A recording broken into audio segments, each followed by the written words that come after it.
how we escaped. I see you back on. Can you hear me? Loud and clear. Okay, great. Well, Shari, thank you for joining me. And I know I'm not Oprah. That was a big audience that you had. There is only one. That's right. I'm going to count us in, and then we'll get started. Here we go. 3, 2, 1. Make sure that the back of your seat is in a fully upright position, that your tables are folded away, and the window blinds are open. Secure infants with the infant's belt, which will be distributed by your flight attendant if needed. This is the How We Escaped podcast.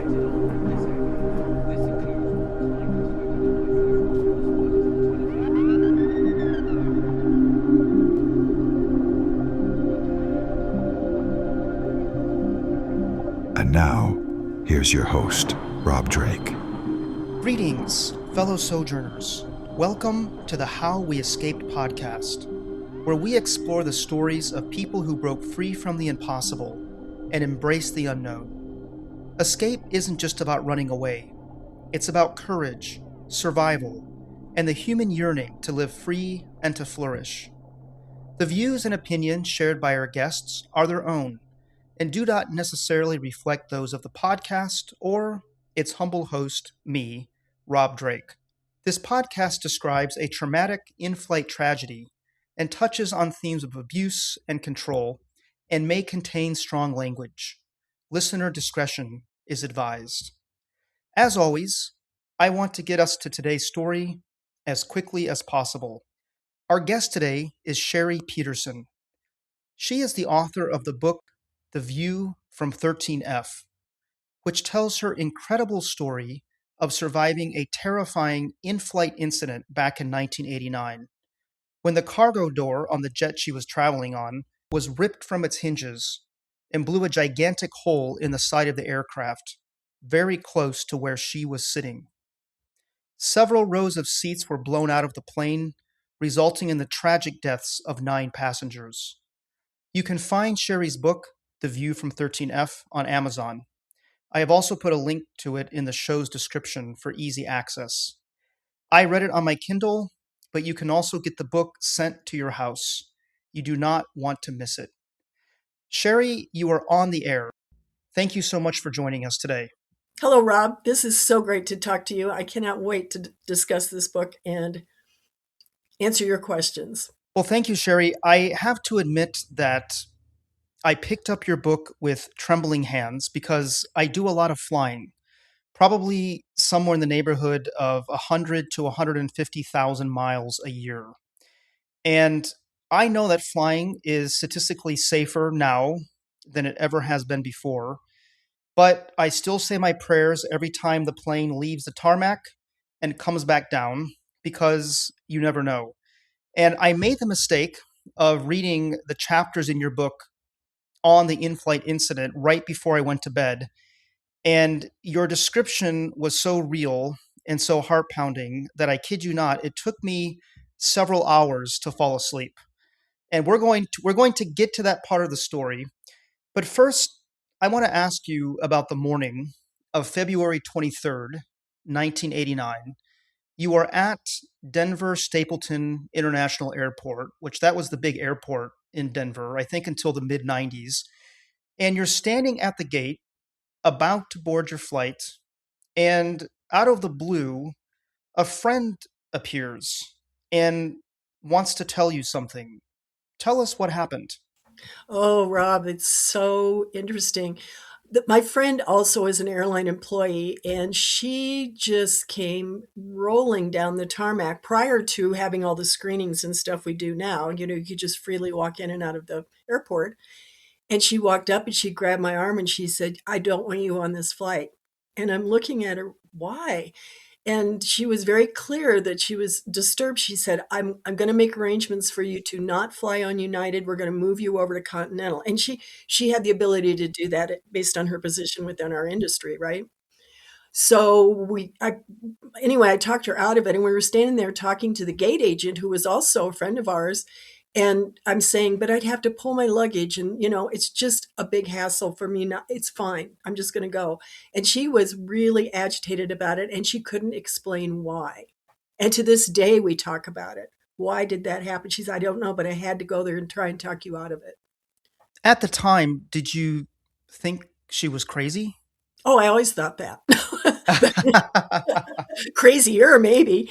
Excuse me. She's a very level-headed, born and raised New Yorker, so she's no nonsense. If you get my drift, she's very direct and very. This is how it's going to go, and for her to show up and say that, and me to talk her out of it, and the other gal, the gal who was at the gate, I don't remember her name even, but she was looking at us like, what's wrong with you two? You fly all the time. I see you all the time. So yeah, I did think she was a little crazy because no one had ever done that before. Although one of the things that was very interesting with this flight is I traveled for a living too. So I did a lot. I was on airplanes a lot, but I had so many people say to me, have a safe flight. And that would be the equivalent of me, if you're going to the grocery store, saying, be safe. So I'm looking at him like, why would you say that? But I probably heard it 5 times from 5 different people, which was so unusual. And I'm thinking, why are you guys all telling me that? That's weird. So it was just little things like that that were so out of the ordinary. And I didn't think of them. When you put them all together, it's a very interesting story. But when they were happening independently, I just was going, oh, that's weird. And went on with my day. Wow. Well, we're going to come back to this, but I do want to go back to a place called Toddville, Iowa. I really enjoyed your descriptions of growing up there. Tell us what it was like. What was family life like there? Oh, Rob, thank you. The minute you said that, I've just got the biggest smile on my face. I grew up in this community of maybe 60 people in the farmlands of Iowa. Now, it's Mayberry, only more rural. Remember that old show with Andy Griffith and Sure. Opie? And yeah, well, it was that kind of a lifestyle. You went fishing. You moved at a slow pace. Everybody knew everybody. It was a different time. We ate really good food. Everything was grown. We were very active in our church and our small community. So it was just, I thought everybody grew up like that. I had no idea what cities were like. And I was shocked when I learned in school one day that some kids in New York had never seen or touched a pig. And I'm like, that's impossible. Who has never seen a pig? So my view was very secure, and my parents were the best, and my sisters. I mean, I just thought everybody grew up like that. It was perfect. Your dad really looms large in Yes. your book, in this story. It sounds like he was quite the character, and I really enjoyed reading about his background as well. So tell us a little bit about him and where he came from and how he met your mom. Well, my parents were funny. They were funny. We laughed a lot. And I thought, again, thought that was normal. And he was very smart. He was raised, very rough raised. When he was in 7th grade, his parents just handed him his stuff and said, you got to go. We can't afford to feed you anymore. So he was on his own. He had to figure it out. It was pretty rough for him. And he was a brawler. We'll make no mistake about that. He and his brothers, you didn't want to mess with the Peterson boys because one would start the fight, the other one would jump in, and my dad batted cleanup. That's what he used to tell us. Wow. So everybody stayed out of their way. But he met my mom. It was and she was this feisty little, like a banty rooster, cute, cute, cute, and just no nonsense, which was unusual for an Iowa girl. Normally, you're very submissive, not submissive, but you knew your place, for lack of a better term. And she was not to be that. So people were trying to connect them, and neither one wanted to meet the other one. And then they met just by accident at someone's house and were married 4 months later. And I asked her one time about how did you stay married, because anyway, and she said, I figured out I'd live in a ditch in a tent with him. And I said, really? She goes, yeah. I said, why? She goes, I figured out it's not if I can live with him. I can't live without him. They were a great, they really took good care of each other, and they operated as a team. No one was in charge. She clearly was, but he clearly was, if you know what I mean. But I've got some pictures in my book, and you could just see we were just happy. And he loved to make up stories, and he loved to dance. And the guy was a combat Marine in World War II. And he told me one day, he said, I killed people every day. That's what I had to do. And he was 17. He was very full of life, but he was no nonsense, and we weren't coddled. And I talk about that in the book. If we fell down, they'd walk over and look at us and like, well, you getting up or you laying there? You in, you out. What are you doing? So we just learned to get up and dust off. I mean, if we had to go to a doctor, and I talk about that in the book too, that was like scary. If you guys, and even pulling out a Band-Aid, oh my God. Otherwise, Mom would say, let it bleed out. So, or my dad too, just let it bleed, all the germs, so that's how we were raised. Scrapes, horses, getting dirty, come in and eat a great steak for dinner and go to bed happy. And you must have lived really out in the country, because you talked about making trips to the grocery store in Cedar Rapids every 2 weeks. What was your surroundings or environment where you grew up? When you woke up in the morning and looked out the window, what did you see? Cornfields and barns, animals, no houses. We lived on a creek. I learned it was later. We always called it the creek. And I had a pony. I'm telling you, I did not know, again, when I left, people go, you had a pony? And I'm like, well, yeah. I mean, didn't everybody get a pony? So I worked for it, and it was named Topsy, and I just get up in the morning and I would get on him, and we would just wander up and down the roads and in the forests and along the water. And I'd spend every day out just contemplating and seeing and hanging out with my pony. And, other kids in the area also had horses. So we'd, meet up and goof off. And, I don't know. It was just, I'd come home at night and Mom would go, where have you been? And I'm like, I don't know. I'd grab an apple, and, I didn't worry about food, and I'd drink out of the creek. And one day I had a big old drink of water out of the creek, and then we rode upstream and there was a dead cow in the water. Wow. So that was a little nauseating, but I was like, wow, that's weird. I'm not going to do that again. And I thought, yeah, you will. Anyway, so I spent a lot of time in my own head, just with my horse and hanging out with my friends. How do you think this life that you had in Iowa prepared you for some of the troubles that you would have later on in life? Oh, boy, that's a really good question. It grounded me so that I always learned that my mom always said, when something didn't go well, there's always tomorrow, the light of a new day. She'd say, there's the light of a new day. And so I applied that a lot, because she was right. No matter how bad your day was, there's always tomorrow. And if tomorrow's worse, there's the day after that, because it will get better. And I used to look at her like, oh my God, so-and-so just broke up with me, or I broke up with him in high school, such drama, right? And she'd just shake her head and go, you'll feel better about it tomorrow. And she was right. So I've applied that to a lot of things in my life, and with my friends too, when we talk about how'd you get through that? And it's like, well, because there's, it's always tomorrow, and you can get a better look at it. And she also had a saying that hung on the wall, and I'm looking at it right now. And I wanted that when they passed, but it just says, God is greater than any problem I have. So she had that in our kitchen where we could all see it every day, and we just grew up with it. So, when you see something like that, it becomes ingrained in you. Tell us about the first time that you remember flying. You mean in an airplane, or? Yes, in an airplane.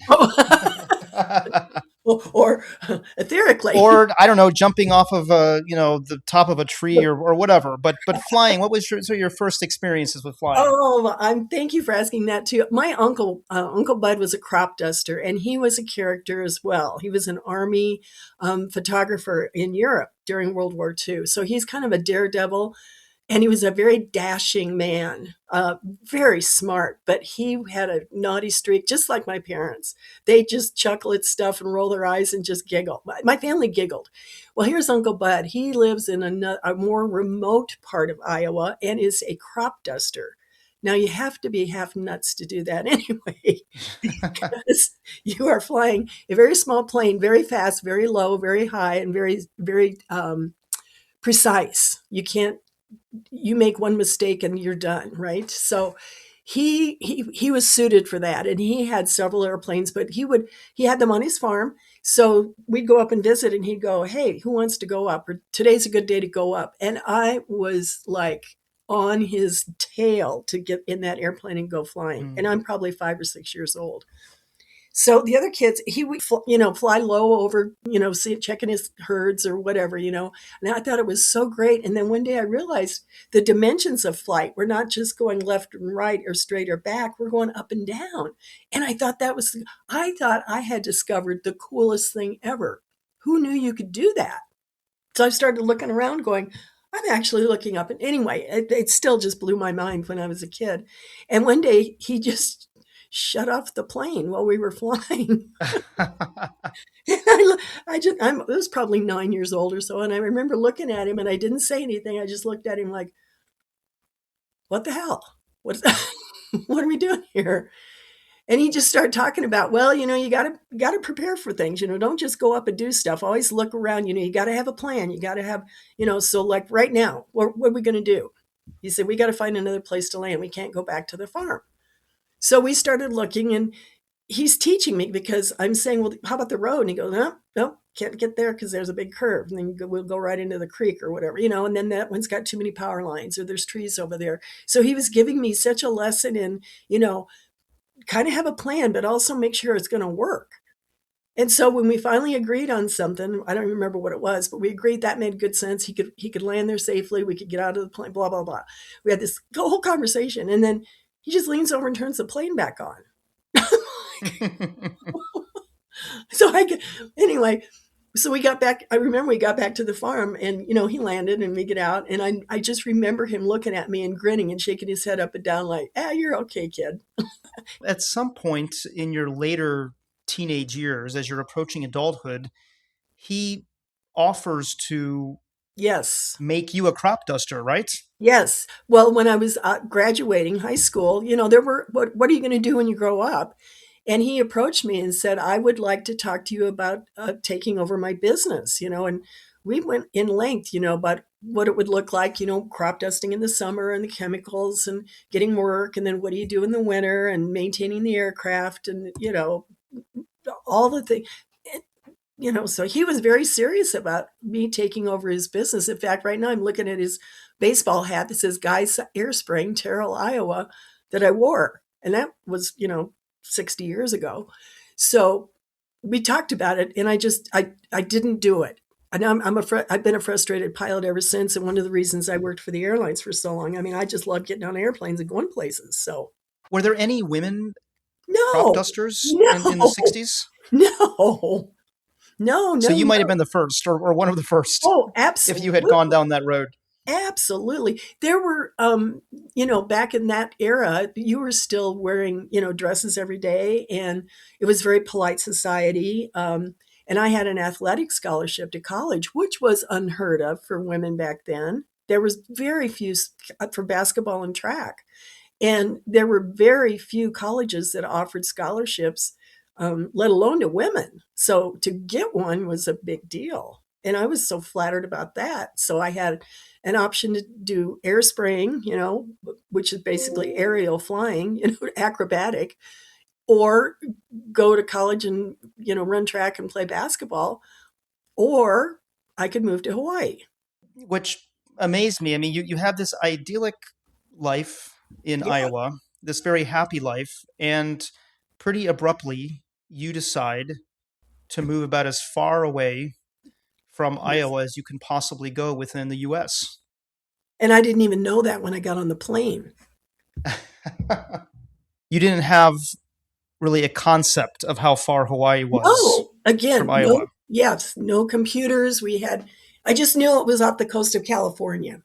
So how did you end up in Hawaii? Graduating high school, and it was 1969, so it was a totally different time. We're just getting into the Beatles, and kids were getting a little bit rebellious, not, pushing back a little bit. Anyway, so I had the opportunity to fly with Uncle Bud, take over his business. I had an opportunity to go to this little college in Nebraska, and 4 years, I didn't even know what I wanted to study. And then my cousin that I grew up with, and I was very close to, well, we all were close, but she was just a lot of fun. And she just sent me a note and said, hey, happy graduation. My roommate's leaving. And as a joke, if you want, why don't you move in? Because I need a roommate. Okay, let's do that. So I went to my parents and I said, all right, here's what we're going to do. Do you see any holes in this plan, basically? Because let me back up for a second. They were the kind of parents, too. We didn't have curfews. It's just that whatever you did, you had to have a way to clean it up or make it better or whatever. They didn't rush in and say, oh my gosh, you're in trouble. Let me help you. They'd rush in and say, how are you going to fix this? So that's why we sat down and they're going, okay, so how would that look for you? How much money do you have? And I said, $126. How much is an airline ticket? $100. Well, how much does that leave you? $26. Well, are you okay with that? And I said, yep, I'll figure it out. They said, okay, go. So you get to Hawaii. This was your first commercial flight, I'm assuming. It was my second, but the first commercial one that had was not enough. I flew to Oklahoma City for a basketball camp, down and back, big deal, So this was Chicago. This was a bit longer. Yes, it was Cedar Rapids to Chicago to LA to Honolulu. So I was like, oh my God, I didn't even know. I didn't even realize I was flying over the Rocky Mountains. I hadn't put it together. I mean, the Rockies were like foreign to me. And I'm like, oh my God, we're going over the mountains? I hope we make it. I mean, I was so naive. So what were your first impressions of Hawaii when you landed in Honolulu? Well, first, as we came in, it was dark. Well, when we left LA, I'm looking at the map and I go, oh, I've flown, for hours by now. And I thought, oh, it's 30 minutes maybe. And they said it's 5 hours. I pulled the map out of the seat back and I went, what? I had been looking at Catalina. So I started looking and I went, holy cow, it's clear out here in the middle of all this water. I had no idea. And the two girls seated next to me, were from California, and they thought I was such a bozo. Because I'm going, is this for real? I'm looking at them going, is this really Hawaii?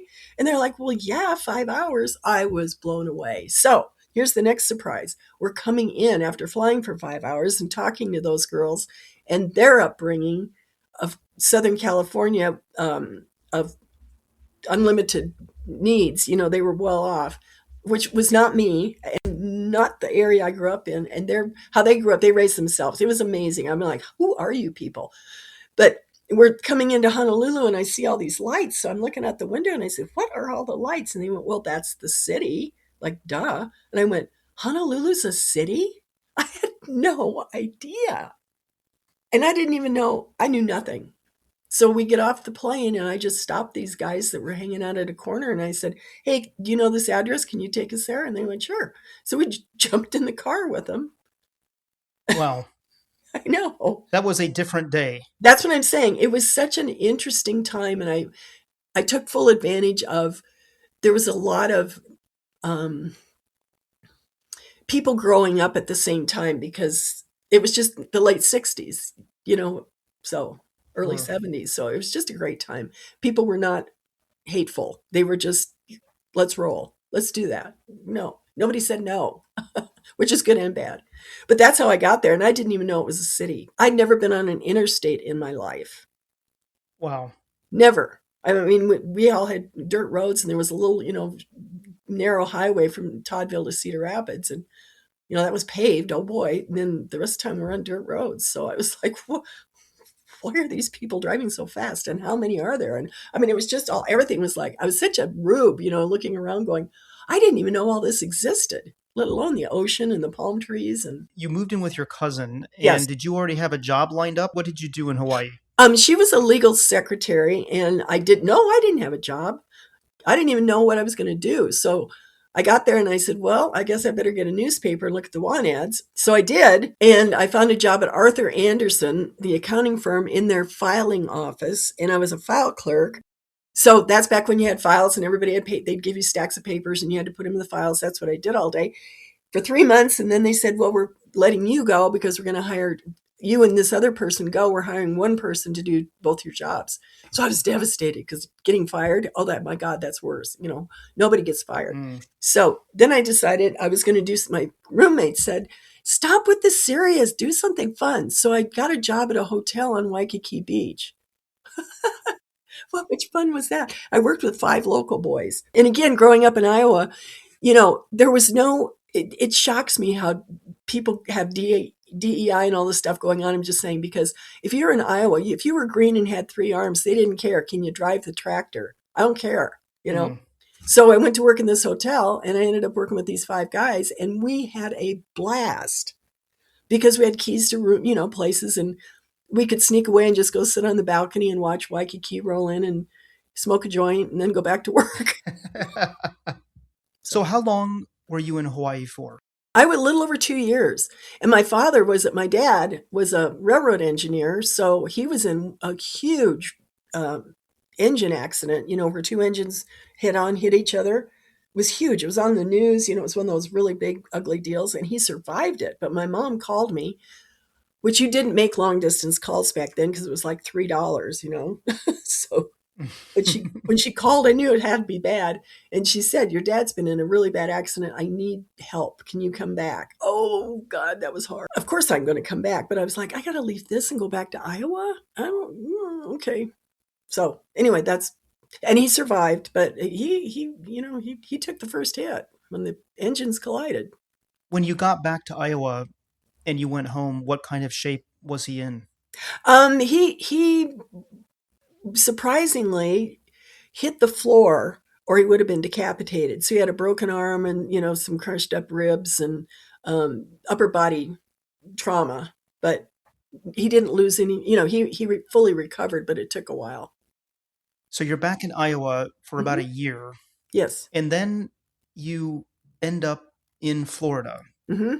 Tell us about how you decided to go to Florida and what you were doing there. Well, a guy I went to high school with said he was studying at the University of Miami or Florida. Well, anyway, one of the schools down there to be a marine biologist. And he was going back to school and we went out for a beer or something. We're hanging out and he said, yeah, we're driving back. And I said, hey, do you have room for one more? And they said, sure. So I went in and quit my job and told my parents I was moving to Florida and they said, okay. So they probably weren't very surprised, right? No, not at all. They were like, okay. But, you know, I gave 2 weeks notice because that's what you do, you know, so I made sure I left the banking job I was doing on good terms. And we jumped in the car and just drove like we were on fire from Cedar Rapids down to the Panhandle and dropped me off. And then I grabbed a bus over to Panama City because a friend of mine from Hawaii was in the Air Force and he was stationed there. So he said, anytime, come down. And I needed to get out of the Iowa winter and back to the beach. So I just said, that's what we're doing. So I moved there. So Florida was an important part of the story because this is where you met your first husband, Jim. Yes. The fellow that I knew in Hawaii, we were friends, and he and Jim lived in a 55 by 10 trailer. He said, you could stay with us. Well, when I got there, Jim was not on board with that at all. He was very not friendly and whatever. And it was like, okay, I'm just going to stay out of your way. So one night he came home and he was going to cook something and the oven wasn't working. And I said, you know, I'm a fixer. My dad taught me how to fix things. So I said, well, let me take a look at it.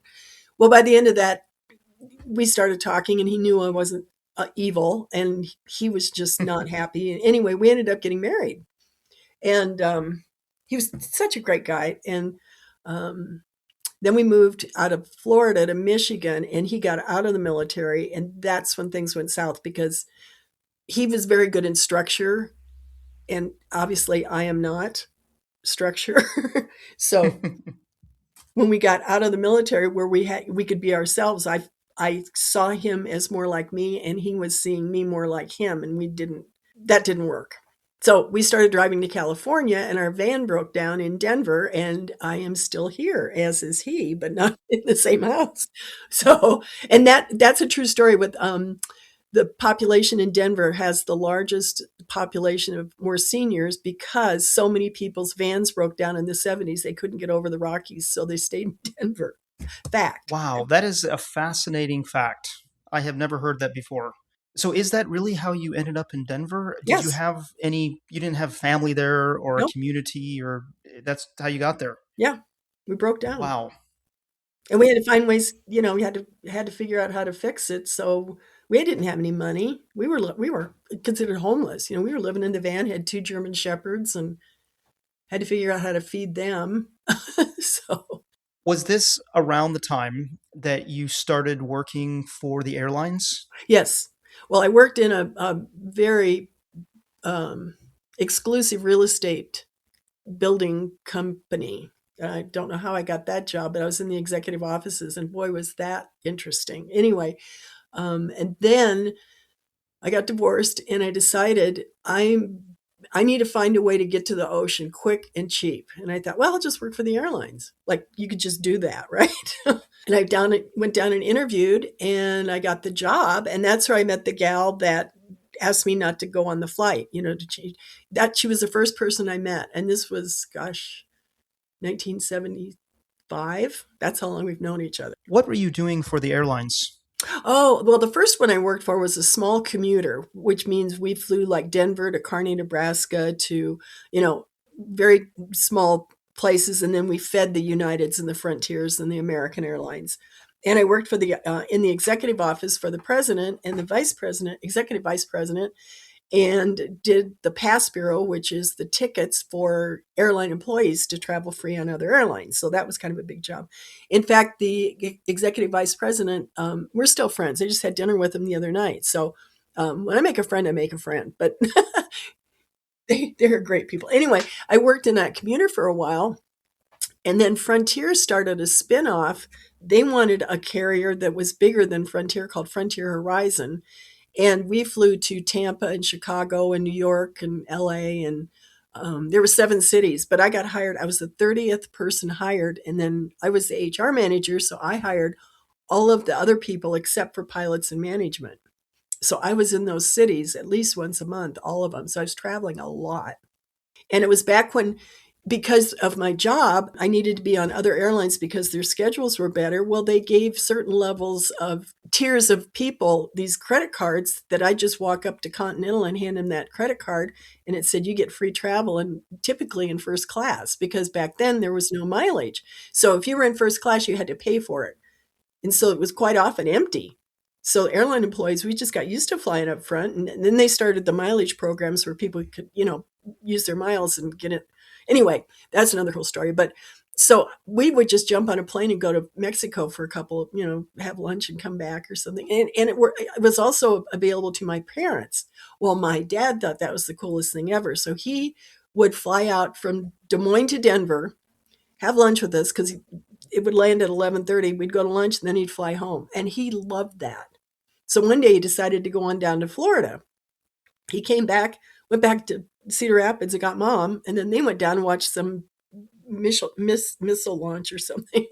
But I'm so glad they took such advantage of it. We'd go to Hawaii. We'd just go all over. So it seems like this was definitely the golden age of flying for you. Oh. But how about in general, when you compare flying now to flying then? Do you feel like that was a golden age? Absolutely. People were respectful. There were a lot more airplanes. Now they're flying in pajamas. We had to wear heels and hose to fly. And for the guys to be upgraded, they had to have a tie on.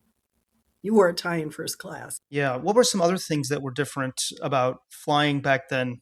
Oh, yeah. The meals. We would have real silverware, little salt and pepper shakers were crystal in first class. You actually had, it was served, they didn't just plop it down. I flew in first class from Portland not too long ago, and they ran out of silverware. So I'm sitting there with my plate of now cold food, and I had to point out more than once that I had no flatware to eat what is sitting in front of me, very politely, of course.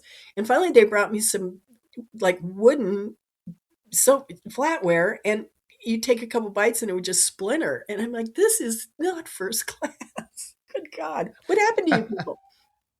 So a lot of differences. And people are just sloppy now. They get on and shoes are untied. And like I said, I still have people, my friends that are flight attendants, and they say, it's amazing how many people just fly in their pajamas anymore, onesies and, flannel bottoms and slippers. And Yeah, it's more like flying on a bus.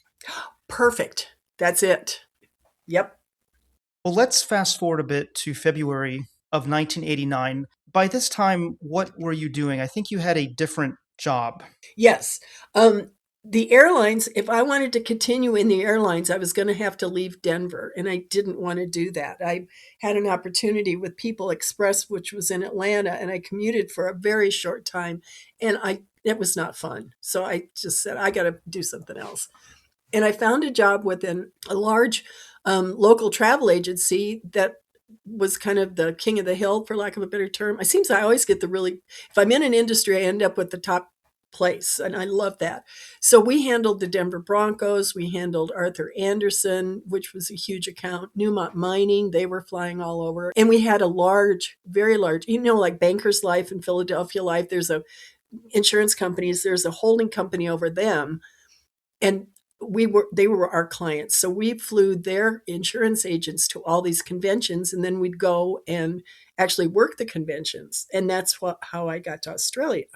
So working with the travel agency, we did the Broncos when John Elway was playing, and we'd hang out with all of them because we'd get them seats to go to the Super Bowl, charter planes and all kinds of stuff. So we have a lot of fun stories about back then. Traveling. And by this time, you were also remarried. Yes. He was a gentleman from Iowa, no less, that dated my roommate in Hawaii. And he ended up in Colorado. And we always had a lot of fun. And after I got divorced, I said, well, what are you doing out here? How'd you get here? So let's go have a beer. And then we ended up marrying. He was off the charts smart. He was a submarine sailor. If you know anything about submarine people, you seldom meet a Navy guy that's on a submarine, right? Because they are so hard to find. I mean, it's considered special ops because they have to be smart enough to learn every single thing on that boat. Because if you're in the engine room but you're a sonar tech and something happens, I can't get to my spot. I have to now be an engineer. So they have to learn everything on that boat. And then stay underwater for months at a time and then be okay with all that. So they're kind of crazy anyway. So he started a company and did very, very well. And so we traveled a lot with that. So I had my travel benefits and we were able to go a lot of fun places. And there's so many really interesting sub-stories and little details in your book that make it such a great read. Oh, thank you. And of course, we don't have time today to get to all of them, but I think pretty shortly before the incident on the airplane, you were in a car crash. Yes. And I thought it was really interesting and also sad about how Mark reacted to that. And I feel like this story plays a larger role in this story. Tell us about that car crash. Sure. We were very social people. We entertained a lot. We had a big house and hot tub and big backyard. So we were always having parties, and he loved to cook and I loved to cook. And so it was a thing. And for the 4th of July, we had a lot of activities planned with our friends, for the weekend. And I was driving and took a turn and somebody ran into me and just smashed my car. So it was 4th of July weekend, and it was just this loud boom, and all these people came out of their houses, like, is everybody okay? And I said, oh, I need to call my husband. And so this lady said, well, here's my phone, whatever. And I called him, and he was so mad at me for having the accident. I mean, it was all my fault. Now I screwed up his whole weekend. I had screwed up his whole weekend. So I'm standing there talking to him, and somebody comes around the corner and hits the back end of my car. So now it's about the size of an accordion, and he's even madder now. I mean, the whole thing, he was so angry at me for being in this car accident that none of it was my fault. And it really set the tone because he told me I just really fucked up his weekend. And I'm like, well, okay. And I'm okay, but that's okay. Never once did he ask about me. Am I okay? Is anybody else okay? I had just messed up his weekend. So that was very eye-opening. So by this time, you maybe were feeling that this was not going in the right direction? Yes, I was starting to feel unsafe because he was so smart. And if you weren't up to his level of figuring things out or not inconveniencing him, he was starting to react in a way that was becoming very dangerous. And I mean that truly. It wasn't, he was scaring people, including my friends, for me. They would say, I'm not liking what I'm seeing when I'm around here. What happens when I'm not here? And I'm saying, you don't want to know. So. Yeah, and we're going to come back to this a little bit later as we talk about sort of the aftermath of the incident on the airplane. But now we'll come to February 23rd, 1989. Mm-hmm. Your friend expressed her concern about you getting on this initial flight to Honolulu. How did you two part? Prior to that, I have been attending a meditation class because I needed to calm down from all the drama in my life. And this is the night before. The meditation teacher pulled me aside and said, I got to talk to you about this trip tomorrow.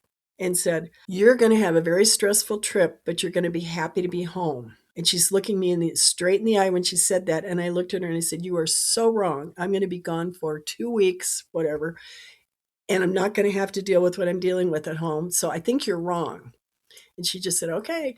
Well, she did not do that often. She pulled me aside to tell me that and gave me a big hug. And she did not hug people. So everybody in the class is looking at it like, what was that about? So there's one friend. Then the next day, my other friend says, I don't want you on this plane. As you're walking down the jetway onto the plane, what are you thinking? I mean, was this appearance of your friend concerning to you, or did you really just kind of brush it off? At first, I'm like, she needs to calm down. I was like, and I could say that to her. I was like, hold on. Yes, it was eye-opening to me because we traveled a lot, and she had never, ever done anything like that. And I'm thinking, that is so weird. And I'm just kind of, your brow gets furrowed and you're like, what was that about? And then I'm thinking about Sandy the night before saying, I'm concerned about your trip, be safe. And then other people, like I said, my sister-in-law, I called her and she said, oh, have a safe trip. Well, what is going on? Why is everybody telling me that? So it's just in the back of my head. I just thought that's weird. But I got, I'm thinking about all the things I have to do when I get there, and I've got a lot of responsibilities. And so you're kind of going through all that too, the checklist and stuff. So this initial flight to Honolulu was the beginning of a very long series of flights. You were going to Australia, is that correct? Yes, to Sydney. How was that first flight from Denver to Honolulu? Did anything unusual happen? No, not at all. It was very normal. I was just so happy to be on the plane, just to be out of Denver, and I'm going to go someplace I had not yet been. And how long were you in Honolulu before you boarded the next flight? I don't recall, but it wasn't long. It was a pretty good connection. And we boarded like at midnight or something. It was very late, because of the time, international travel.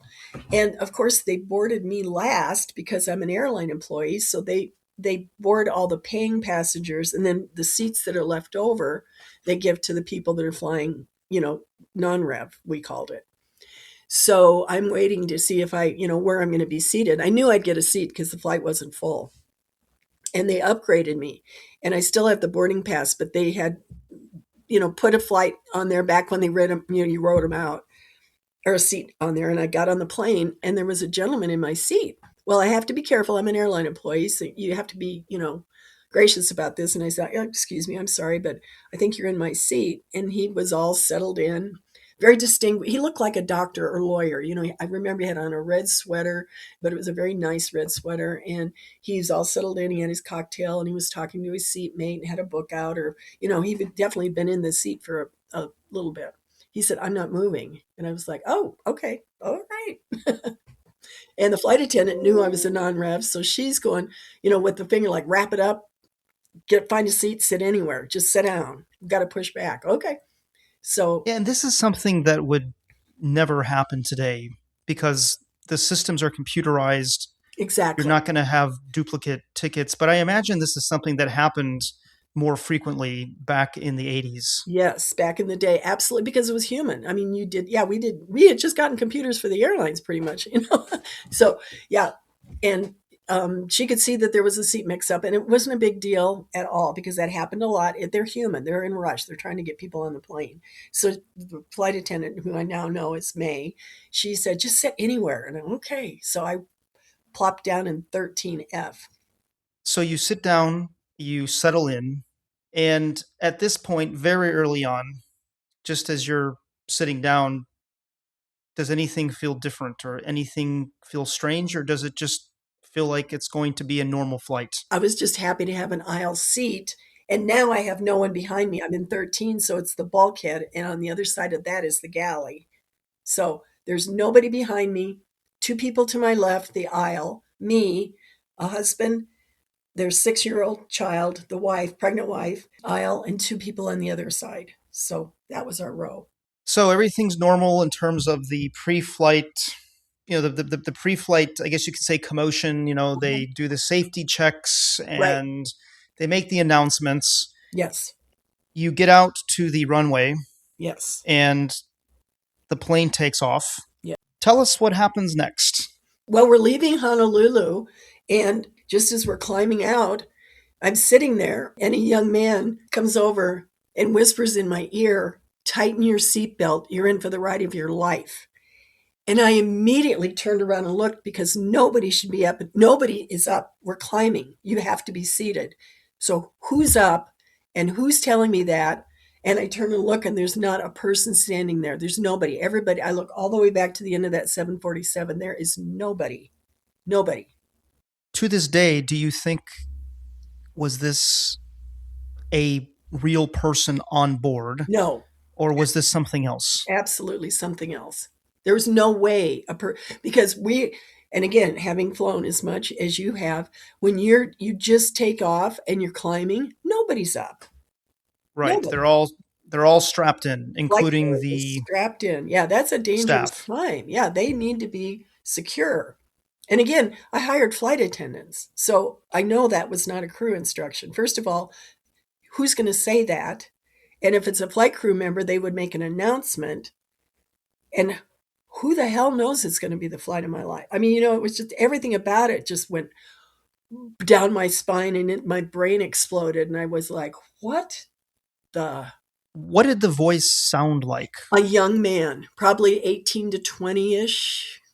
It was a young man. It wasn't somebody that would be a flight attendant. They would be too young. I mean, that's another reason I knew it wasn't a human, for lack of a better word, because a passenger certainly isn't going to say that. And he sounded too young to be a professional flight attendant. And it was not a crew instruction that anybody would ever give. And it's on takeoff. I mean, there's nothing normal about this voice. And then a prophecy, for lack of a better term. It was a prophetic statement. It wasn't, your seatbelt's loose, or did you drop your book, or, anything like that. It was, tighten your seatbelt. You're in for the ride of your life. And did you tighten your seatbelt? Absolutely. It was just instinct because it was so not normal. The first thing I did is grab it and yank it. And I always wore it tight anyway, on takeoff and stuff. I just do. But I don't want to be bounced around if there's a problem. And obviously that saved my life. But yes. And I immediately just grabbed it and gave it a yank. And I thought, and then I went, who's, 40 questions at once in your head. And, and then just moments later, 60 seconds at that, I felt this under my feet, this movement or rumbling or vibration. It felt like gears were turning under my feet. And I'm going, every bone of my body is going, that's not normal. That is not normal. That's not normal. That's not normal. That's not normal when you take off to hear that. It wasn't noisy at all. It was vibrationally. Again, when you sit on a plane, your feet are on the floor, and all of a sudden it's this vibration, and it was grinding. And I just knew it wasn't right. Nothing should be moving at that point. Gear should be up. What's supposed to happen if you fly enough, right? And this was Sure. not supposed to be happening. There's this noise and vibration is nothing. Everything should be locked down. There's nothing that should be moving at that point in the flight. And so how long was it between the time that you felt or sensed this thump and when you saw something? 20 seconds, maybe. What was happening was the cargo door was malfunctioning. It was opening on its own. So that was what the grinding is. It was starting the process of opening the cargo door. And the minute it opened enough that the wind could catch it, it just ripped it up. And then that's when everything happened. It ripped the seats out. And the guy in 9F that wouldn't give up his seat, he died. And this happened all in front of you. Like you had a front Oh, yeah. row seat to exactly what happened. Yeah, but it was so fast. You blink your eye. They were there and they were gone. That's how fast it was. You have the thump and you know something's wrong, and then 20 seconds later, If that. all hell, Yeah. okay, if that, all hell breaks loose. Yeah, and a hell that I didn't even know what was happening. I mean, you're on a normal plane and all of a sudden the whole interior is gone. The engines are on fire. I saw those people go out in the blink of an eye. I mean, it ripped the seats out. And a 747 engine is loud anyway, and it's like 10 feet from me. And they're in flames, two of them. And we're 24,000 feet. Reading this really did affect me because I have been on very long airplane rides where I fall asleep and I have a dream that the plane is crashing. Oh, This has happened a number of times, and just before the plane crashes, I wake up and I'm relieved. And so I wonder, for a few seconds at least, did you think that maybe you were dreaming? That no, you just needed to wake up? nope, not for a second. Because I was so conscious boarding and sitting there. I mean, that was my life. I know I fly. That's what I do. That was my job to go places, and work and come back. So, it was so extraordinary, that sound, that I knew this was not good. And then seconds later, it's not good. Uh, you can't get your head around it.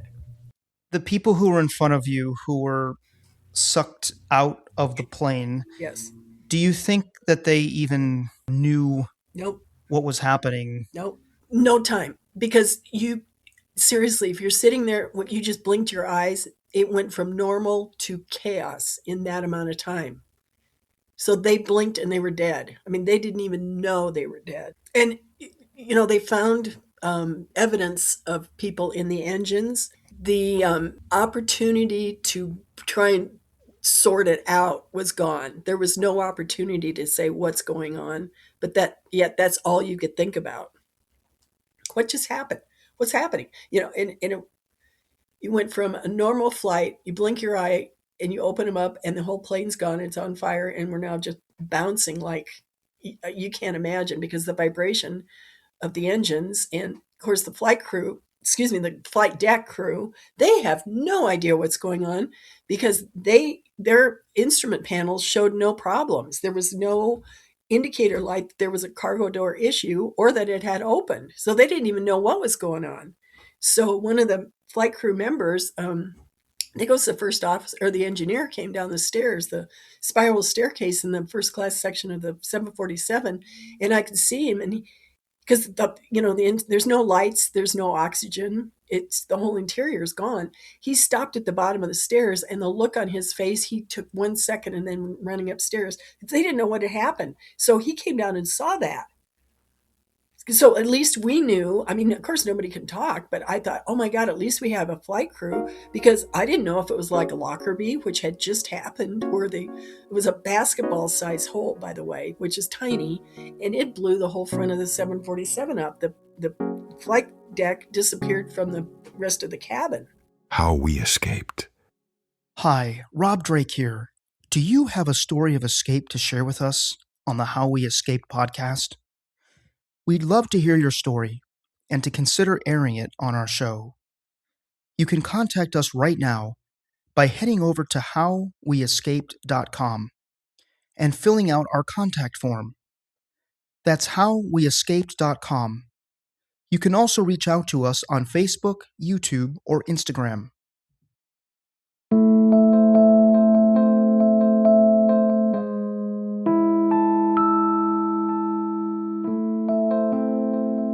You're listening to the How We Escaped podcast with Rob Drake. I thought it was quite remarkable that the airplane was still flying. Oh, they with can't, this they can't, humongous hole. Yes, they can't simulate it so it does fly. They never can simulate it where we make it back. Wow.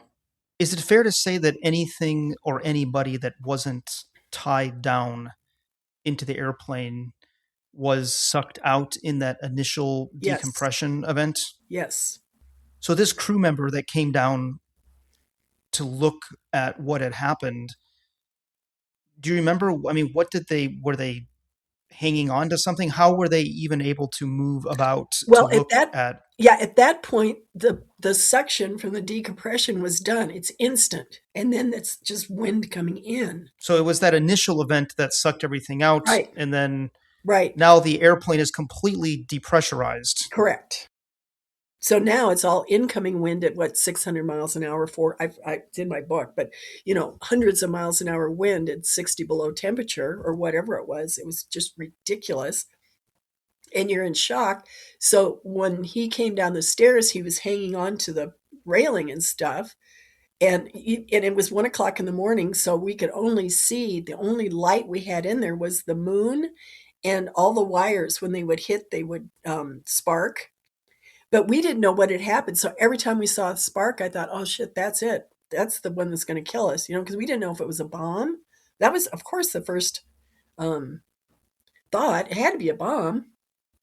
And we're all looking at each other. And the gentleman next to me had taken a pillow and put it over his daughter's face. And when we deplaned and I found him, after it all happened, I said, why did you do that? And he said, I didn't want her to see what was coming. Wow. There were none of us, we all knew we were dead. I mean, there's no way we're going to survive this. Did you ever see Castaway with Tom Hanks? Yes, of course. Okay. Yeah. Well, that is exactly what happened to us, how their plane blew up. Wow. Exact same thing. He's in the bathroom and it blew and he's holding on like crazy. And then, in fact, my sisters told me to watch the movie. And I called him afterwards. I said, what the hell were you thinking? And they go, oh, yeah, we forgot about the airplane accident in it. Wow. They were just thinking. I'm sure that must have been a little triggering. Oh, incredibly. I didn't see it coming. Who did? And then when it happened, I did that where you jump back and jump back and jump back, kind of stutter. And I have no words for how I felt, but I did give them a piece of my mind, and they were so horrified. They just thought it was a good movie. They just completely spaced out. There was a plane crash in it. Like, thank you. And the plane had not reached cruising altitude, but you were still very high up.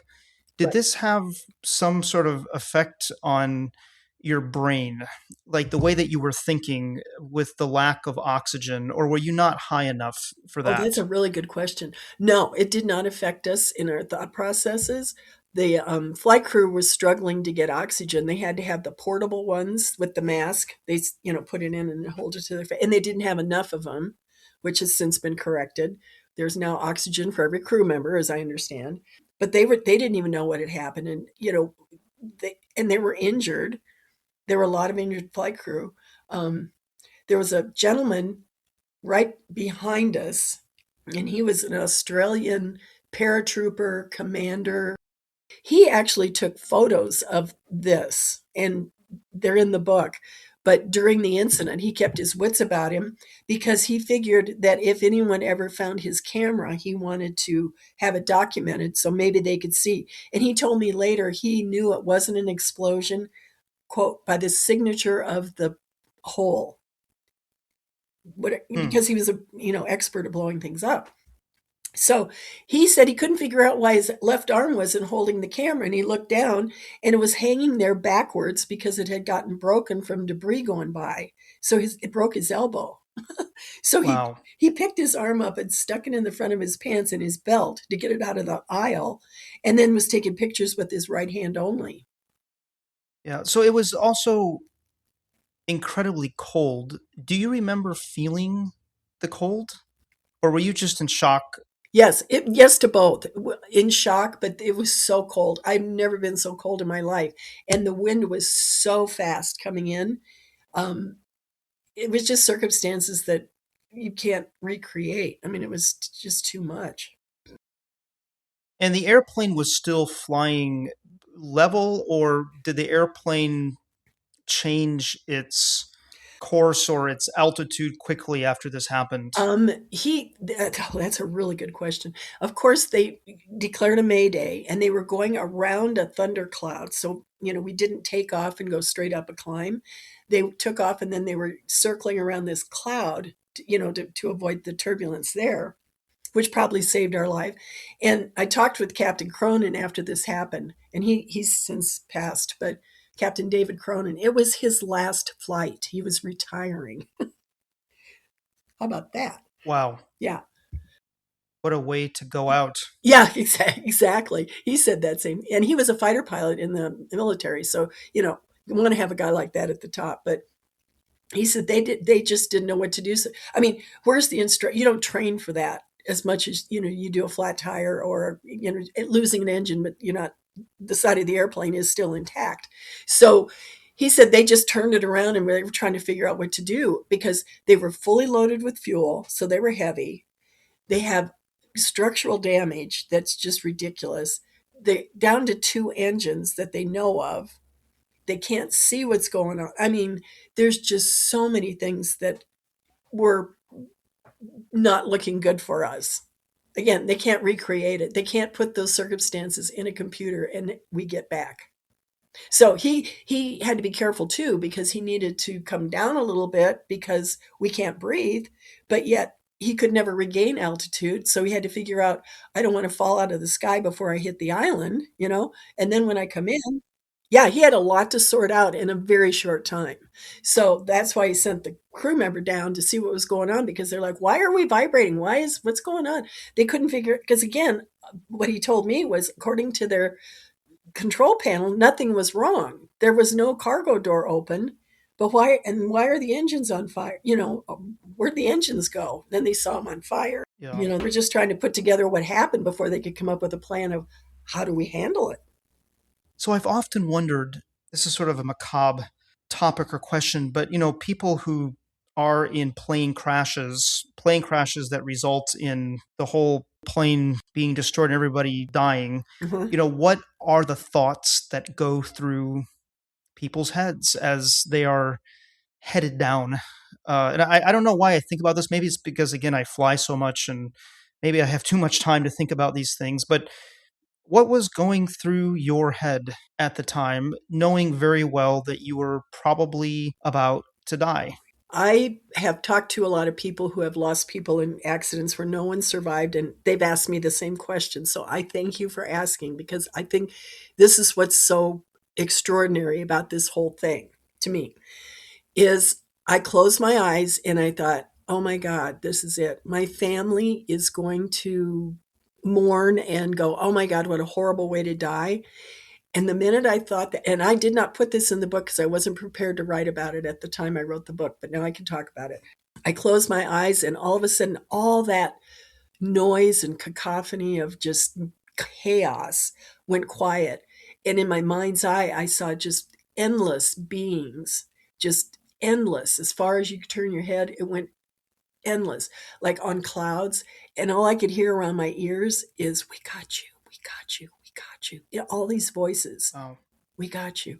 And I saw colors and it was so peaceful. And I thought, if this is dying, I'm in. This is amazing.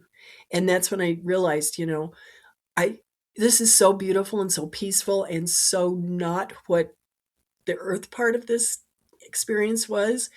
And I thought, I learned a lesson. When I go to funerals, I don't want people to mourn me. I thought, I don't want my family to be sad because this is really beautiful. And I realized people want to be celebrated. They don't, talk about, hey, remember the time we got on the horse and, blah, blah, blah, or whatever. But talk about the positive parts of a person's life and laugh and celebrate them. Don't mourn them. Because I thought if they mourn me, I'm gonna come back and haunt them. I mean, me, I'm such a weird thinker anyway. They better not mourn me. I want to be celebrated. And all these things are going so fast. And all of a sudden it was like a jolt, because we were bouncing so badly. There was a jolt. And all of a sudden I'm back in the accident or the incident. And I'm like, what was that? And then I thought, I am so blessed I got to see that because I did not know it was that perfect. And so it's made me fearless. It's like if dying is the penalty, I'm in, you know? Yeah, and I wrote down something that you wrote in your book, which I thought was very profound. You wrote something on the lines of, our loved ones should celebrate us, not mourn us. Yes. That was beautiful. Thank you. You also use this phrase in the chapter where you describe this incident, that you saw the hand of God. Mm-hmm. Yes. Tell us about that. And I, as we were flying and I'm seeing these things that I have never seen and experienced, I saw this great big hand come out, and it, in my mind's eye, the 747 was just a tiny little token in it, and it just went under the plane and started, leaning towards Hawaii, because like we could see the lights in the distance, and it was like, we got you, and then I saw the hand, and it was like, oh darn, I was kind of disappointed because I was jolted back into the scene, and it was like, well, I was ready to go. It was beautiful. Now I got to stick around. I mean, that's really what I thought. I was disappointed that I wasn't going to get to stay this place I had just visited. This is fascinating because your heart is still beating, you are still alive, Mm-hmm. but this really is a near-death experience, isn't it? Yes. And I think one of the bigger and better lessons for me that I've shared, and I see people kind of light up, is you do get your life passes in front of your eyes. They talk about it, and that is a fact. But here's the best part about it. It's not in the way we see it here on earthly terms. It's vibrational. And what I mean by that is you are judged on your intent, not your action. So example would be, I ran over the dog. You go, oh man, I'm a horrible person. Well, did you mean to do it, or was it an accident? So if it was an accident, your intent is clean. If you mean to do it, then you're an asshole. But you know what I mean? Then you've got consequences. But if it, is an experience you had to have and you didn't plan it, that's just part of your growing. And they made that very clear when you look at your life. And I saw my life, and it was like I did okay. So, Well, while this was going on around you, did you find yourself praying? Not praying, but talking. What's happening? Tell me what's happening. Make this go, the way it needs to go. Maybe it's called pray. I'm not sure, but I was definitely in a different headspace. I don't know how you want to identify it, but I wasn't. Yeah, I did do that. I did say, dear God, please, let me get back. Let me get back. Things will change. I'm going to, whatever. Yes, I never thought about it. Thank you for asking that question. It was a conversation. Let's put it that way. It wasn't bring me a pony. It was, let me make, if I survive, let me do what I need to do with the life you're giving me back, or whatever, And what were people around you doing? They were terrified, and I was one of the few that I saw that it was traveling by myself, but people that could be, everybody is traveling as a pair or a family, and they were all holding each other. And I was just sitting there. It was very solo. And you mentioned there were children in the cabin with you as well. Sitting next to me, yeah. That daughter. And she was pregnant with, another child, and people go, well, did you stay in touch? Well, it was a different time. There was no computers, and somebody asked me if we did a Facebook page, and I'm like, it was 1989. No. No, we didn't have a Facebook. That was still another decade or so. Oh my gosh. Yeah, that was way before that stuff. And there was some reunions, but a lot of people lived in Australia, and what do you want to talk about? What have you been up to? I mean, it was a moment, and we didn't know each other before, and we talked afterwards, and then everybody went their way, But I think it must have been a different experience for you because you were alone versus someone who was traveling with a loved one, because then your focus, especially if you have a child, your focus is really on that person. Yeah. And not wanting them to suffer like the man who put the pillow over his daughter's face because he didn't want her to see what he thought was inevitably coming. Yes. I tend to think that perhaps it would be a much more terrifying experience to have someone sitting next to you who you care about. Completely agree. I thought about that. If I had been traveling with my spouse or a family member, how different the experience would be. It would be totally different. Just to remind our listeners, this is all happening within a 26 minute period of time. You mentioned that you can look out the hole and you can see the lights of Honolulu growing steadily brighter. The airplane is descending. What is the cabin preparation like? What are they telling you? Well, they can't tell us anything because they can't hear them, the noise. Okay. You've got the incoming hurricane force wind plus the engines on fire and that high pitched, nobody could talk. I couldn't talk to the guy next to me. You couldn't talk. So they were hand motions, and the flight crew was clearing the aisles. The flight attendant that told me to take a seat, she had been in the galley and was sucked under the seat that was the last next to me underneath, and I saw her under there, and she was pretty banged up. It was not a good thing. So she was looking at me like, what happened? And I just shook my head and pointed, ahead, and, we're making hand motions. And I grabbed a seat cushion and put it over her. So if anything else fell or flew around, she would at least have, she couldn't move. So she would be protected. And we stayed in touch for a while, and she would not go out at night. Could not go to the airport. She'd stopped flying. Thank God she was based in Honolulu, so she didn't have to get on a plane to go home, right? So some of the flight crew had some significant issues to deal with.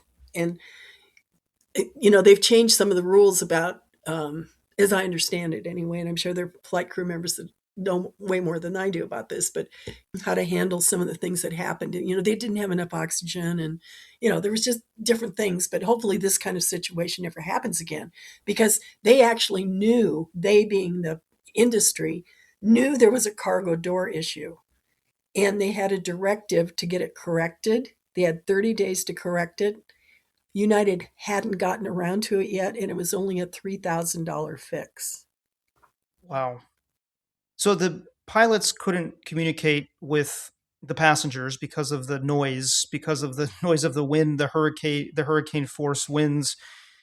And all the systems were sucked out. There were there were just wires hanging. Okay, there was just no way to, and so I imagine that at some point the pilots probably realized they were going to be able to land the plane safely. I mean, probably at some point along the descent, they had some hope, but they weren't able to communicate that hope to the passengers. Correct. I mean, were you bracing yourself the whole time down, wondering when the plane was going to crash? Yeah, the flight crew gave us crash instructions, and the cabin, the cockpit, they didn't know they were going to land safely. They didn't know if they were going to hit the front of the island.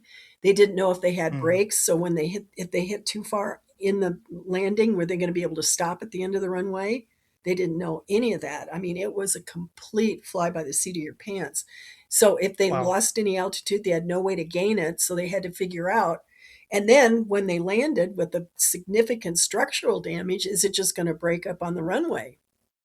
So what was the landing like from your perspective? Well, first of all, it was, I had an open window, and I chuckled to myself. I thought, well, I've never had a window open for a landing before, so this will be. And, in my mind, I'm thinking how my parents taught us to think, there's humor in everything. So were most of the windows blown out in your cabin? It wasn't the windows, it was the side of the airplane. I mean, you had this big hole in the side of the airplane, but there was still some structure in that cabin, right? Yes, I mean, there were still some windows there. Yes, everything not in the actual damaged part was intact.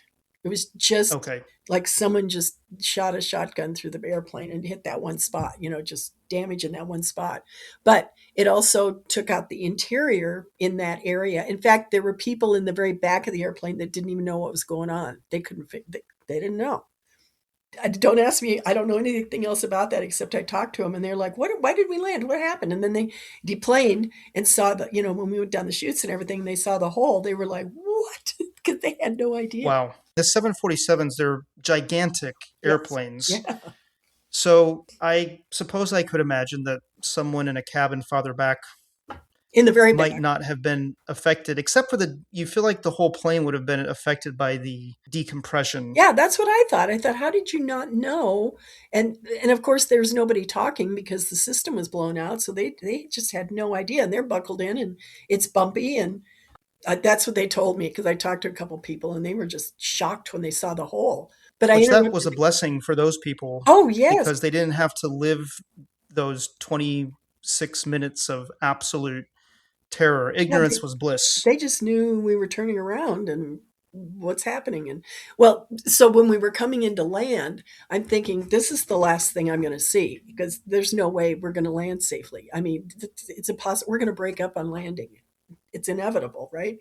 So they're telling everybody, making motions and giving instructions to get people, and they're trying to secure stuff, whatever. Anyway, there's a lot of activity. And then I thought, if I'm going to die, the last thing I look at is not going to be my own butt. So I sat up in the seat and watched the landing because I thought, I'm just going to watch this. Wow. So I had an open window to 180-mile landing, and it was perfect. I'm not kidding. Wow. It was perfect. And again, we've flown a lot. There's very few perfect landings. So he hit the ground, and then they didn't know if they had brakes, if they even had tires. They didn't know what damage they had. So, of course, they slam on the brakes. So we hit it. And again, he had to have enough power to not fall short of the runway, but not too far. I mean, there were just so many things that had to go right that happened to. And that's a testament to his skills or their skills in the flight deck. But they hit the ground and then we stopped and then they started evacuating, and they evacuated the entire airplane in like 90 seconds. 338 people and 18 crew, which was amazing. So, of course, when you get on the slide, they hit you in the small of the back and tell you, or they used to anyway, I don't know the rules now, but they push you in the small of the back so your feet kind of come up. Because ladies wear heels then, and if you get a heel caught, you're going to break your leg, and then you're going to start a pile at the bottom of the slide. Could be a mess. Anyway, they said, hit the ground running. Well, again, I had a track scholarship, so I hit the ground running, and I'm like halfway to Kauai, and these Hawaiian firefighters are standing around, and they go, where are you going? Kind of chuckling. And I stopped, and I looked at them like, what? And I pointed back, and then I just collapsed on the runway. Just all by myself. Everybody else is, nobody took off running like I did. So I'm sitting there by myself, and I just felt these really soft angel wings just come around and hold me. And it was like, you're okay. And whew.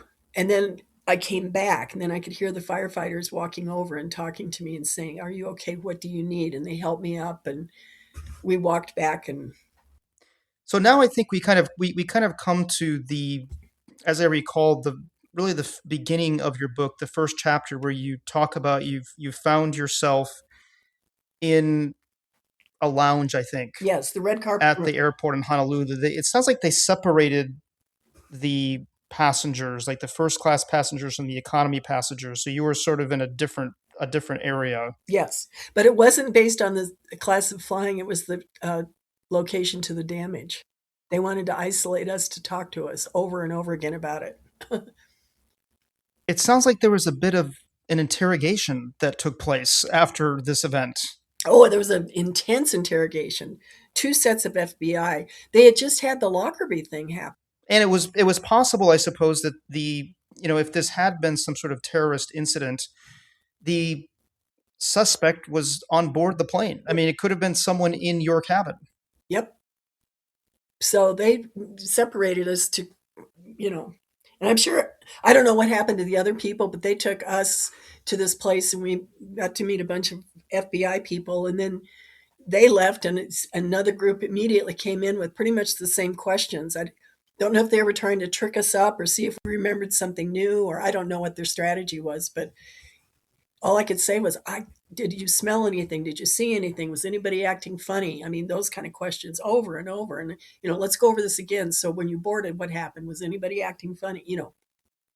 And I just want to, stop talking. I want to talk to you. Do you feel like the FBI agents who came and interviewed you, did they have any sympathy to what you had just been through? Were they gentle? No, all business. They weren't out of line, but there was no, this is my job. I need to figure out what the fuck just happened. And I'm talking to you about it, and we're going to get to the bottom of this. I mean, pardon my language, but they were that serious.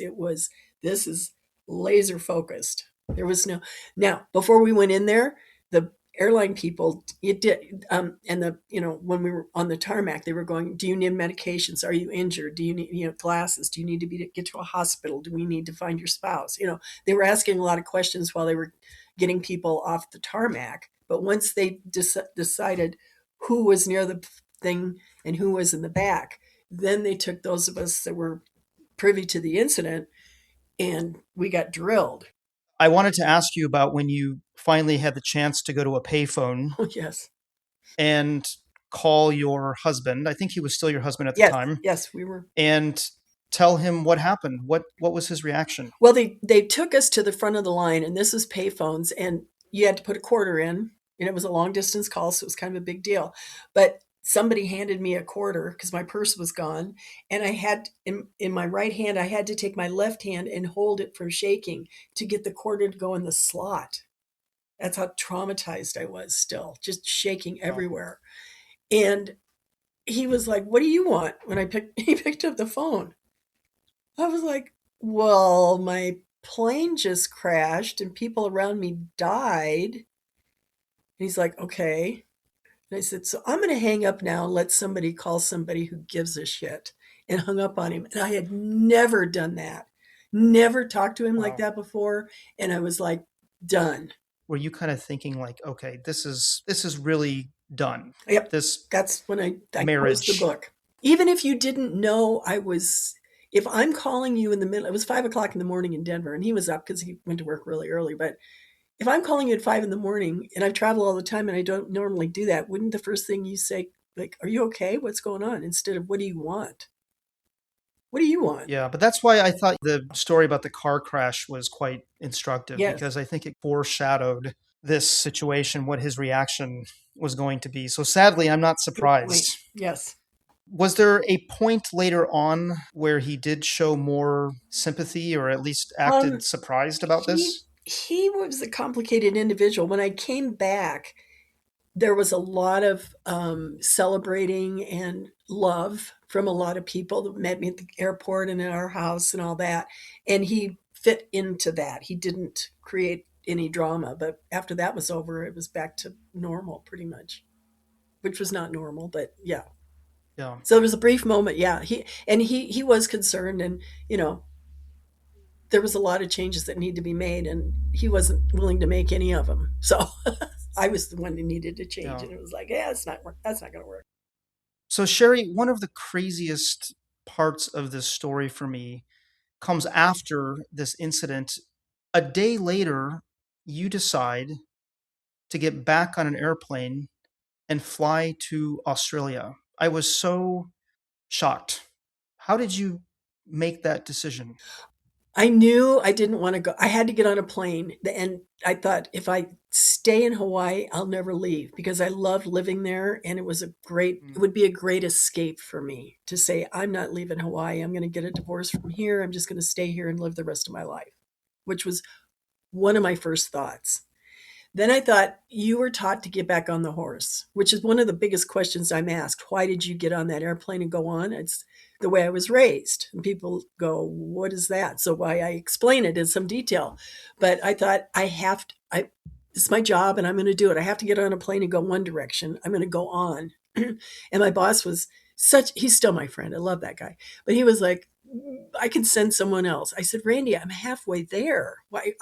Why send someone else? I got to get on a plane and go one direction. Now, looking back, it was probably not a good idea, because I was worthless, and there was way more trauma than I realized. But I went on and worked for a week in Australia, traveling all over. I didn't have my luggage. They didn't know if it had gone out or was still cargo hold, holding up the floor of the airplane, apparently. And then one point during the trip, I got back to my room and I couldn't sleep.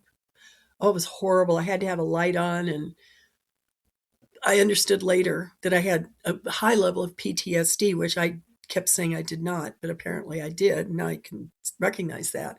But sleeping was impossible. I had no clothes. They gave me $200, which buys nothing in Australia. And I was just a zombie, but I did work the deal. And the next day, all of our clients, I think there were 350 people came in, and I'm meeting and greeting them, and they're all going, "Oh my God, I'm so glad I didn't fly yesterday and on that flight. What if I'd have been on that flight, blah, blah, blah," 300 times. And I never said a word because that's my deal, is they don't need to hear it, right? So nobody knew I was on that flight. And Wow. yeah, but I kept hearing about it, and I'm a mess anyway. So I had to go up to my room real often, and I had the chair, and I would pull it up to the window, and I would just look out at everybody, and I'd go, "They're normal, and I'll be normal too, but not right now. You got to get your stuff together. Breathe, drink water, you know." And then I'd go back down and greet the next people, and oh my God, it was horrible. But my perspective on this is that it was the right decision to get back on the airplane. If Yes. you hadn't done that, like you were talking about, if you had decided to stay in Hawaii, maybe you never would have flown again. Mm-hmm. And I would have stayed there, which is such a different lifestyle than the mainland or any other country, as you know. Um, you know, it's so easy to just get stuck there because nothing changes. There's no seasons, and it would have been a really perfect escape. And I knew this happened. I knew enough that I had to have this happen so I could get on with my life, not just stop my life. So do you feel like getting on that airplane to Australia, was that an important part Huge. of your recovery? Huge. I had to see if I could do it. And I had walking down the jetway was, and I'm again by myself, not even any other passengers. For some reason, I was boarding, nobody in front of me, nobody behind me. It was like, I mean, there's just so many emotions about, you're really going to do this. And yep, I'm going to do it. And what if it happens again? And and I'm going, get a grip. What are the chances of this happening again? And then the other side of my brain goes, well, what were the chances of it ever happening at all? you know? Right, and you're saying that they were aware of this problem with the cargo door. Obviously, it wasn't fixed between the time that of the incident and you getting on this airplane a day later. I suppose theoretically it could have happened again. I guess so. I never looked at it that way. It was just energetically, it's like, well, lightning doesn't strike twice. Well, says who? Yeah. Maybe it does. You just didn't see it, Yeah.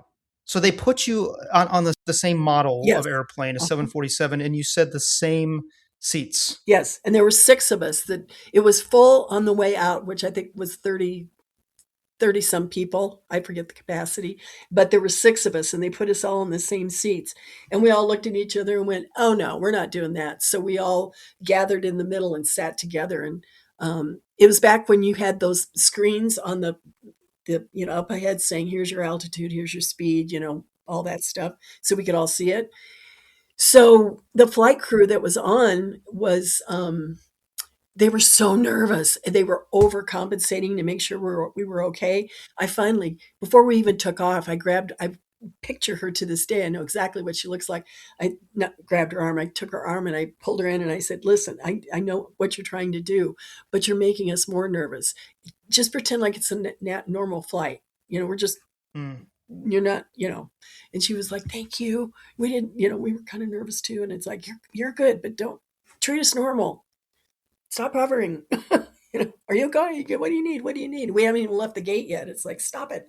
So, but they were so kind, and they were nervous too. So, Were you able to get any sleep on that flight, or were you wide awake? No way, no sleep.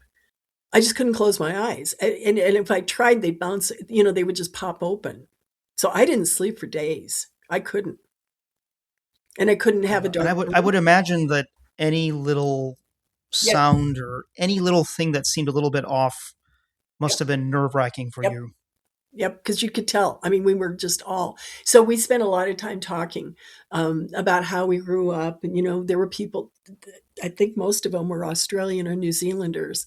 I think I was the only American. It doesn't matter in our little group. But so I learned a lot about how they grew up. I just kept asking questions because I didn't want to be in my own head.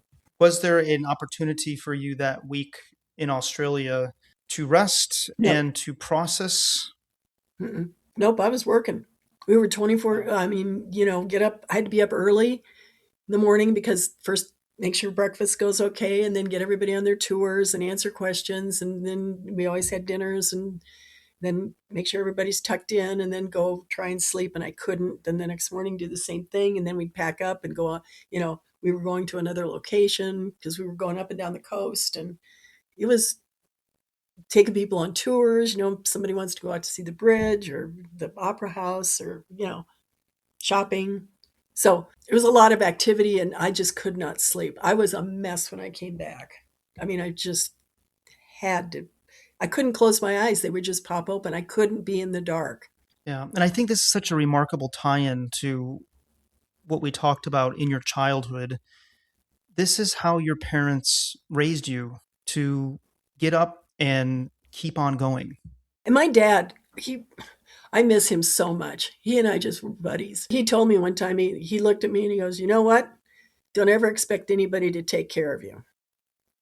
I was 7, little. He'd tell us this stuff.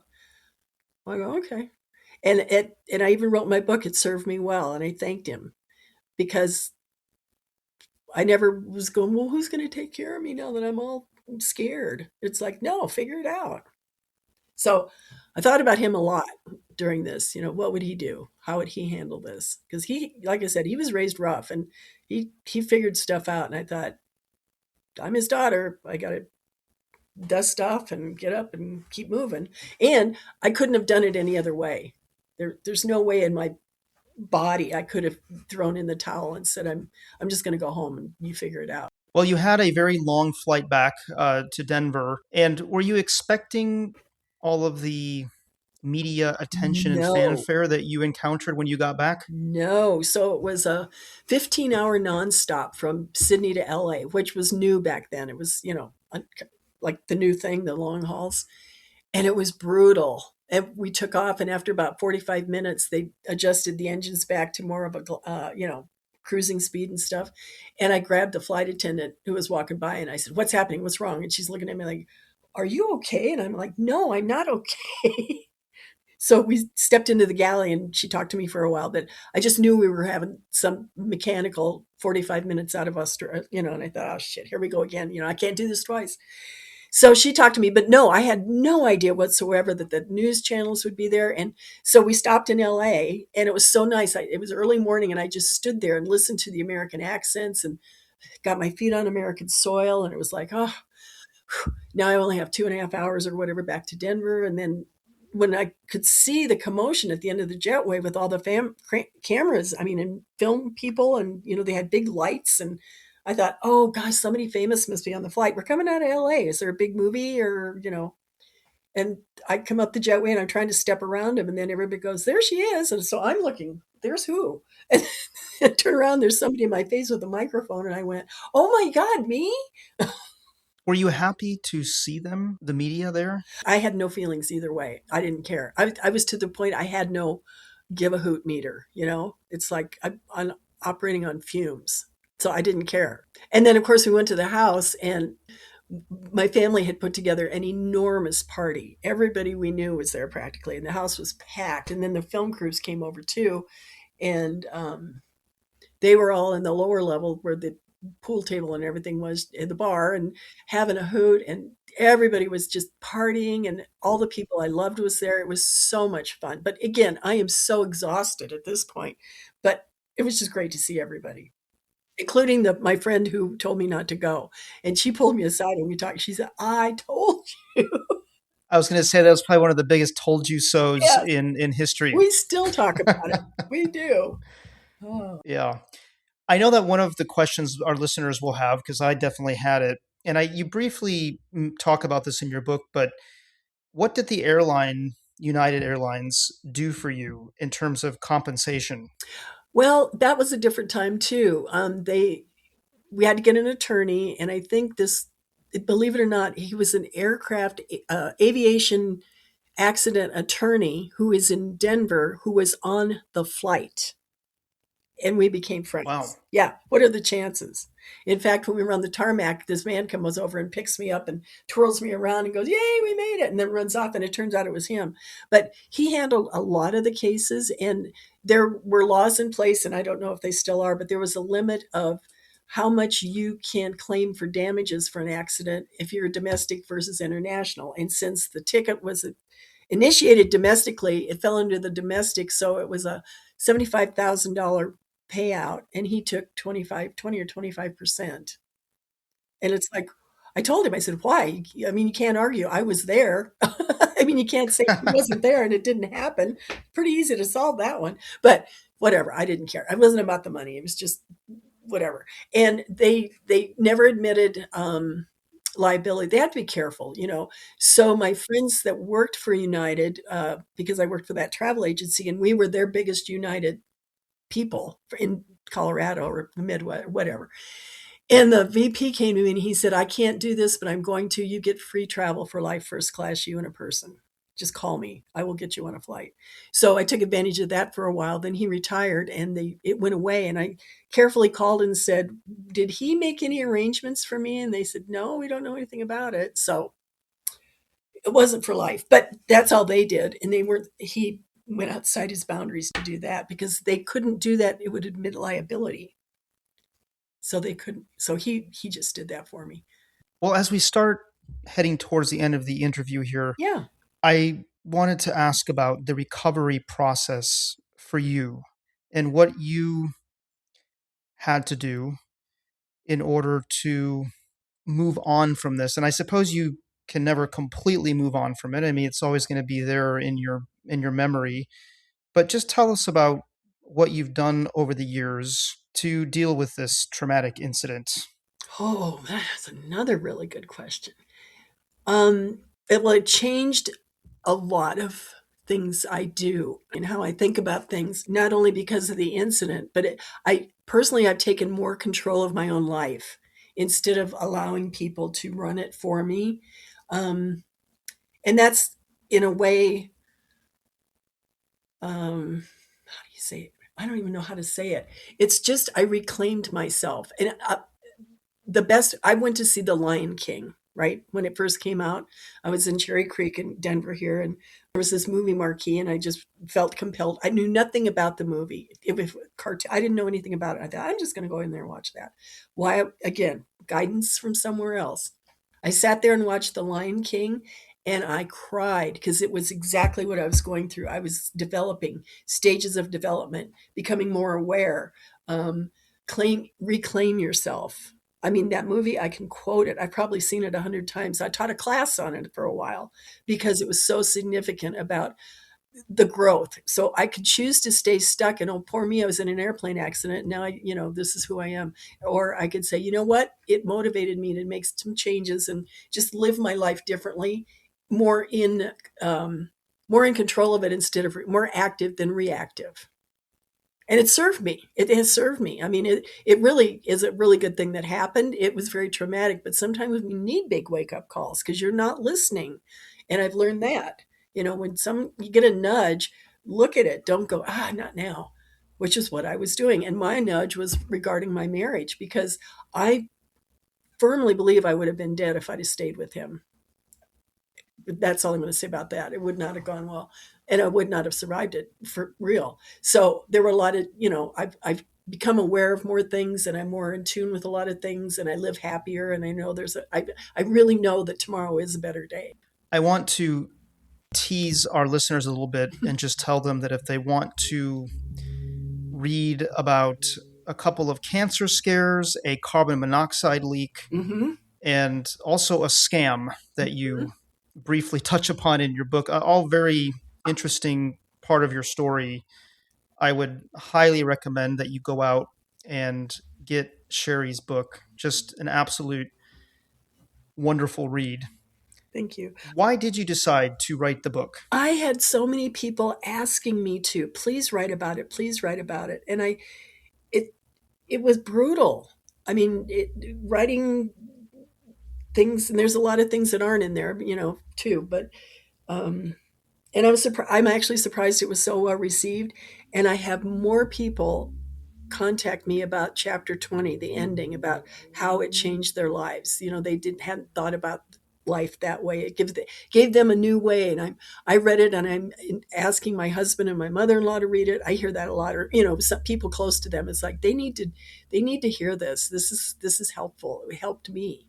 And that to me, the incident and who I am or what happened, and all the fun things I've done and the not fun things, and I mean, for people to tell me that affects them in such a positive way. And one of my reviews is, I want to go back and read chapter 20, but I got to get the book out of my husband's hands first.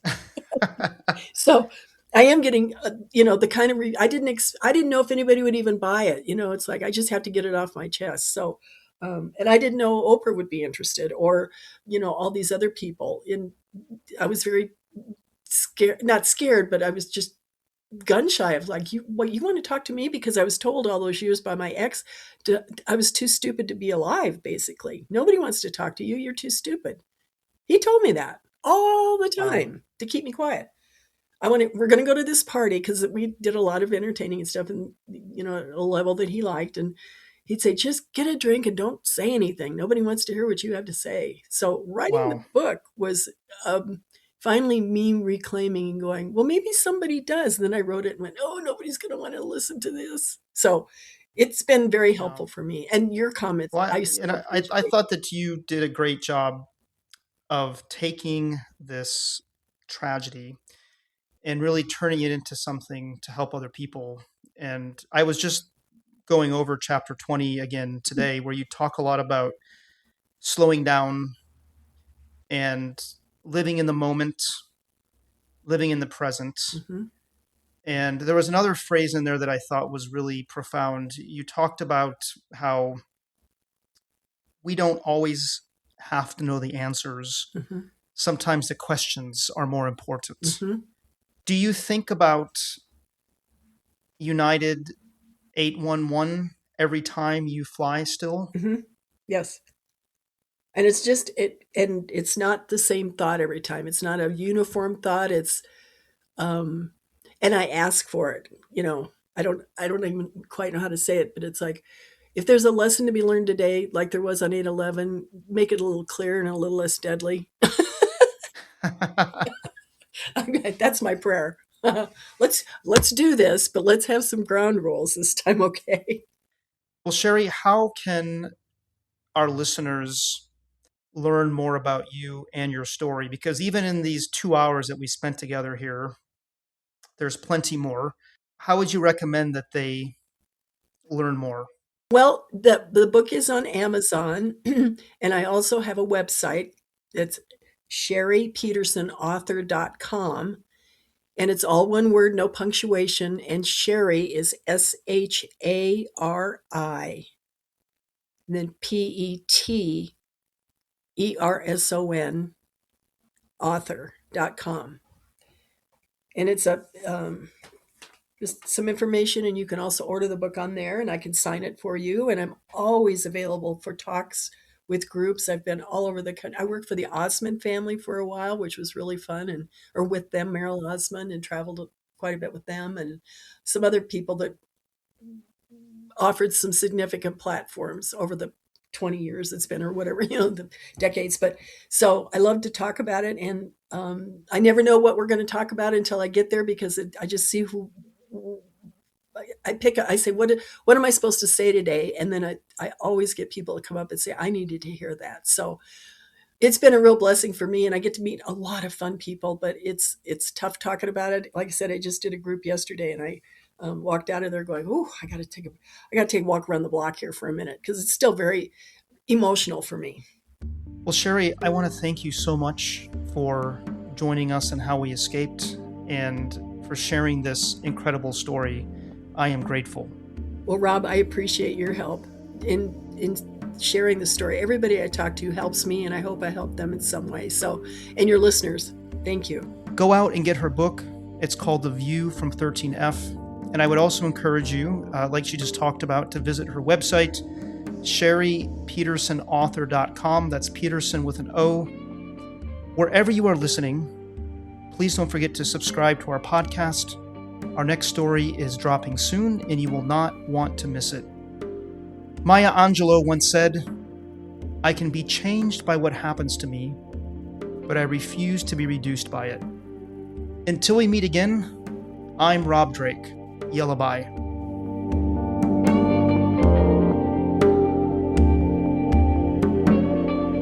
Have a story to share with us? Visit howweescape.com to get in touch.